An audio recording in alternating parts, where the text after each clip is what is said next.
Hello students, welcome back to my channel, back to school. So today we are going to do class 6th English chapter 2, that is how the dog found himself a new master.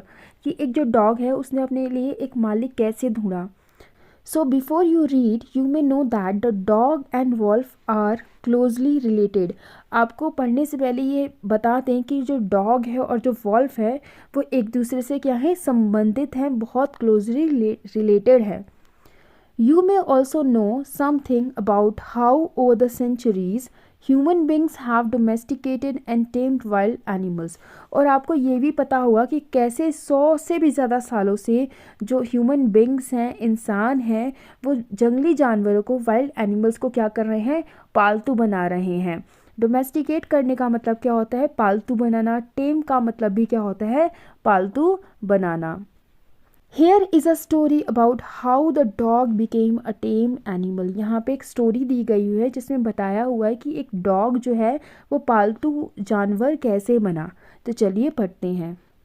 The dog were once their own masters and lived the way wolves do, in freedom, until a dog was born who was ill pleased with his way of life.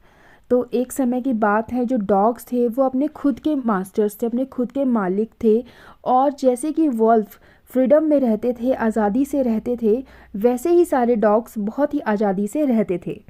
लेकिन एक dog था जो अपने इस जीवन जीने के तरीके से क्या था, खुश नहीं था, इल प्लीज्ड था. इल प्लीज्ड का मतलब होता है नाखुश होना. तो एक डॉग ऐसा था जो अपने जीवन जीने के इस तरीके से खुश नहीं था. He was sick and tired of wondering about by himself. तो वो बहुत ही क्या था, बीमार हो चुका था और थक चुका था, क्या करते करते, अपने लिए खाना ढूंढते ढूंढते. वंडरिंग का मतलब होता है घूमना. तो अपने लिए खाना ढूंढते ढूंढते वो थक चुका था. And being frightened of those who were stronger than he. और किस बात से वो थक चुका था, कि जो भी लोग, इससे जो भी जानवर उससे ज़्यादा स्ट्रॉन्ग थे, उनसे डर डर के वो परेशान हो चुका था.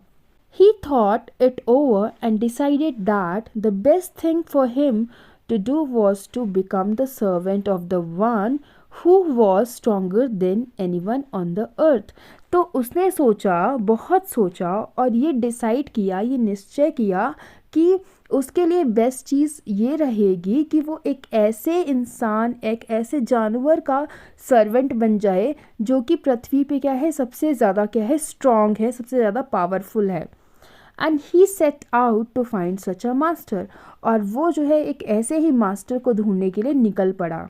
ही walked and he met a kinsman of his, a big wolf who was as strong as he was fierce. तो वो चलता रहा था और जब वो रास्ते में किसको मिला, अपने ही एक संबंधी से मिला. किन्समैन होता है कोई भी रिलेटिव या बंधु या सगा संबंधी. तो एक अपने सगे संबंधी यानी कि अपने एक रिलेटिव से मिला. और वो रिलेटिव कौन था, एक वॉल्फ था, जो कि उतना ही ज़्यादा स्ट्रॉन्ग था जितना कि डॉग फियर्स होता है. फियर्स का मतलब होता है डरावना, dangerous. Where are you going dog, the wolf asked. तो वॉल्फ ने पूछा कि तुम कहाँ जा रहे हो. I am looking for someone to take up service with. Would you like to be my master wolf. तो डॉग बोलता है कि मैं एक ऐसे इंसान, एक ऐसे जानवर को देख रहा हूँ जिसके साथ, जिसकी नौकरी मैं कर सकता हूँ, जिसको अपना मालिक बना सकता हूँ. क्या तुम मेरे मालिक बनना पसंद करोगे. Would you like to be my master. I don't see why not, the wolf said, and this agreed upon the two of them went on together. तो वॉल्फ कहता है कि क्यों नहीं, और जो वॉल्फ है वो एग्री कर जाता है, मान जाता है, और दोनों फिर साथ साथ चलने लगते हैं. They walked and all of sudden the wolf lifted his nose, sniffed and darted quickly off the path and into the bushes and crept deeper into the forest. The dog was much surprised. तो क्या होता है, जैसे वो चल रहे होते हैं तो अचानक से, सडन का मतलब होता है अचानक, तो अचानक से जो वॉल्फ होता है अपनी नाक जो है उसको उठाता है, लिफ्ट का मतलब उठाना, और स्निफ्ड करता है. स्निफ का मतलब होता है सूंघना. Darted quickly of the path, और अपना जो रास्ता होता है वो चेंज कर लेता है, क्विकली चेंज कर देता है। डार्टेड का मतलब होता है बहुत अचानक से, तो अपना रास्ता बदल देता है। And into the bushes crept deeper into the forest, और झाड़ियों में, जंगल में धीरे धीरे करके चला जाता है। इस बात पर ऐसा देखकर जो डॉग है वो बहुत ही ज़्यादा सरप्राइज हो जाता है, हैरान हो जाता है। What's come over you master, he asked. What has frightened you so, कि आपको क्या हो गया है। जो डॉग होता है वो पूछता है, और किस चीज़ ने आपको इतना डरा दिया है। फ्राइटेंड का मतलब होता है डराना या डर जाना। Can't you see there's a bear out there and he might eat up both of us, you and me. तो वॉल्फ कहता है कि क्या तुम देख नहीं सकते, can't you see there's a bear, कि यहाँ पे क्या है, एक बियर है, एक भालू है वहाँ पर, और वो हम दोनों को क्या कर सकता है, खा सकता है, तुम्हें और मुझे दोनों को वो खा सकता है। Seeing that the bear was stronger than the wolf, the dog decided to take up the service with him, and he left the wolf and asked the bear to be his master. और ऐसा देखकर कि जो bear है वो stronger है wolf से, dog decide करता है कि अब जो है डॉग किसके साथ सर्विस करेगा, बियर के साथ सर्विस करेगा। और उसको छोड़कर, यानी कि वॉल्फ को छोड़कर, वो बियर के पास जाता है और उससे कहता है अपना मास्टर बनने के लिए, अपना मालिक बनने के लिए।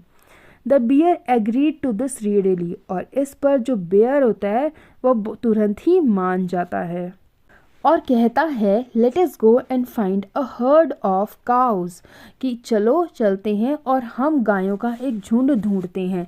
हर्ड का मतलब होता है ग्रुप या फिर झुंड। I will kill a cow and then we can both eat our fill, मैं एक गाय को मार दूंगा और हम दोनों जो है पेट भर कर खाएंगे। They walked on and soon saw a herd of cows, but just as they were about to come up to it, they were stopped by a terrible noise.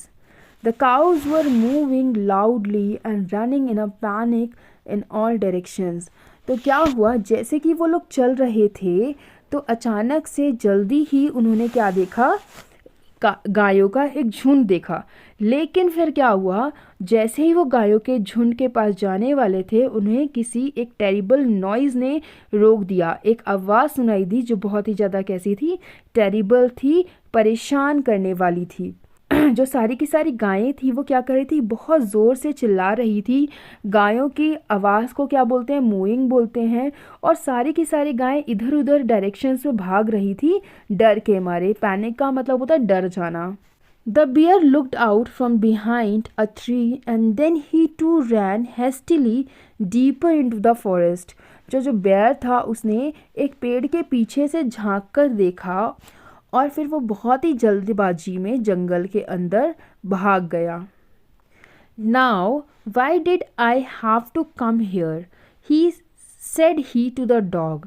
It is the lion who rules the forest in these parts. वो dog से कहता है कि मैं यहाँ पे क्यों आ गया, ये तो वो हिस्सा है जहाँ पे लॉयन जो है वो रूल करता है। द लायन, हु इज़ ही, वो कौन है। डोंट यू नो, क्या तुम्हें नहीं पता, he is the strongest beast on the अर्थ, वो क्या है, अर्थ पर यानी कि धरती पे सबसे स्ट्रॉन्ग बीस्ट है, सबसे ज़्यादा ताकतवर है। बीस्ट का मतलब होता है जानवर। Well, then I will say goodbye to you, bear. I want a master who is stronger than anyone on the earth. तो डॉग बोलता है कि अब मैं तुम्हें गुड बाय बोलना चाहूँगा, क्योंकि मुझे एक ऐसे मास्टर, एक ऐसे मालिक की ज़रूरत है जो कि धरती पे सबसे ज़्यादा क्या है, स्ट्रॉन्ग हो, सबसे ज़्यादा बलशाली हो। And off the dog went to ask the lion to be his master. और अब जो है डॉग लायन के पास चला जाता है उसे अपना मालिक बनाने के लिए। The lion agree to it and the dog stayed with him and served him for a long long time. और जो लॉयन है वो मान जाता है और डॉग लॉयन के साथ रहना शुरू कर देता है और बहुत लंबे समय तक उसको सर्व करता है, उसकी जो है सेवा करता है। It was a good life and he had nothing to complain of, for there was no stronger beast in the forest than the lion. और ये बहुत ही अच्छी ज़िंदगी होती है डॉग के लिए, क्योंकि अब उसे किसी भी चीज़ की शिकायत नहीं रहती है, क्योंकि जंगल में लायन से ज़्यादा स्ट्रॉन्गेस्ट एनिमल कोई और नहीं होता। And no one dared touch the dog और offend him in any way. और कोई भी जानवर डॉग की डिसरिस्पेक्ट नहीं करता, उसको छूने का साहस नहीं करता। But one day the two of them were walking side by side along a path that ran amid the bare cliff when all of a sudden the lion stopped. फिर एक दिन वो दोनों साथ साथ चल रहे होते हैं एक ऐसे रास्ते में जो कि किसके बीच में से होके जाता है, एक चट्टान के बीच में से होके जाता है। और जब वो दोनों चट्टान में होते हैं तो अचानक से जो लायन होता है वो रुक जाता है। He gave a great roar and struck the ground angrily with his paw with such a force that a hole formed there.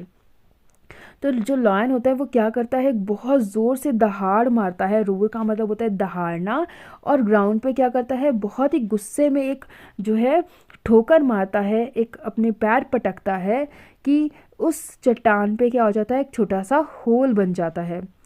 Then he began to back away very quietly. और वो धीरे धीरे क्या करता है, शांत होकर पीछे हटना शुरू कर देता है। What is it master, is anything wrong, आज द डॉग सरप्राइज्ड। क्या बात है मालिक, क्या कुछ गड़बड़ है, या क्या कुछ गड़बड़ हो गई है, कुछ समस्या है। डॉग जो है सरप्राइज होकर पूछता है। I smell a man coming this way, the lion said, we would better run for it और we will be in trouble. तो लायन कहता है कि मैं इस तरफ एक आते हुए एक आदमी को स्मेल कर सकता हूँ और हमें भाग जाना चाहिए, अदरवाइज़ हम क्या होंगे, समस्या में पड़ जाएंगे, मुसीबत में पड़ जाएंगे।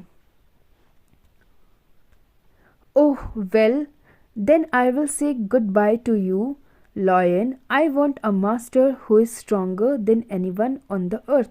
तो डॉग कहता है कि फिर मुझे आपसे अलविदा लेनी पड़ेगी, आपसे गुड बाय कहना पड़ेगा, क्योंकि मुझे एक ऐसा मास्टर चाहिए जो कि धरती पे सबसे ज़्यादा क्या है, ताकतवर है। And off the dog went to join the man and he stayed with him and served him faithfully.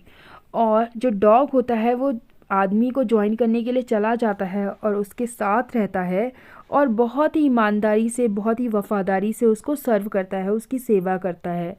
This happened long long ago but to this day the dog is man's most loyal servant. ये जो कहानी है, ये जो बात है, बहुत समय पहले की बात है, लेकिन आज तक जो डॉग है वो इंसान का सबसे ज़्यादा लॉयल वफादार सर्वेंट माना जाता है। And knows no other master, और डॉग का इंसान के अलावा कोई और मालिक भी नहीं है। So this is all about this story. We will do the next chapter in the next video. Thank you so much.